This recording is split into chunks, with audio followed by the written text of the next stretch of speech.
When I was reborn back on the day my sister and I chose our husbands, I discovered I could suddenly hear other people's thoughts. On the surface, my sister Amelia looked shy and composed. However, the ecstatic voice in her head crashed straight into my ears. This time, I'll be the first to give birth to an heir. Then, without hesitation, she rushed to seduce the husband from my previous life, the man obsessed with sex who gave me triplets. Meanwhile, the cold, untouchable man who never even glanced at her in our last life was left to me. She thought she had one. After all, choosing the man with the stronger desire should make getting pregnant easier, right? I watched her excited figure disappear into the distance and slowly smiled. Amelia, this time, you can fall into hell all by yourself. In the center of the hall, attendants carried over 2 bouquets of roses in different colors. The black roses represented Marcus Zillman, the eldest son of the Zillman family and first in line to inherit the family. He leaned back in his chair with a blank expression, like a perfect but cold sculpture. The white roses represented Noah Zillman, the younger son of the Zillman family. He was the illegitimate child. A faint smile rested on his lips, making him look gentle and refined. Before I could even sort out my thoughts, a voice suddenly rang in my ears. This time, I'll be the first to give birth to an heir. It was my sister Amelia Foster's voice. Instinctively, I looked toward her, only to realize her lips were tightly pressed together. She hadn't spoken at all. Her eyes were locked onto the bouquet of white roses like a hunter staring at prey. Just wait.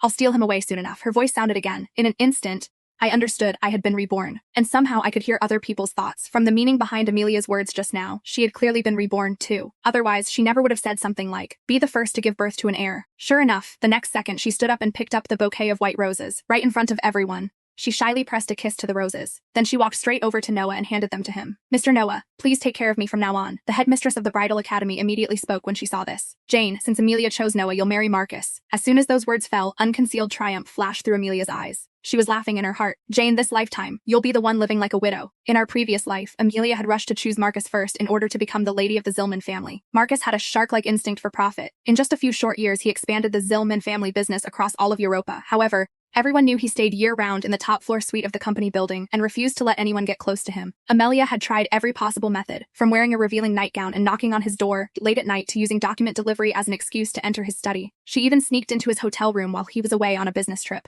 Every single time, though, she was mercilessly thrown out and humiliated like a joke. Later, she never became pregnant. At a family banquet, Donna Zillman of the Zillman family publicly declared that Amelia had something wrong with her body before directly kicking her out of the family.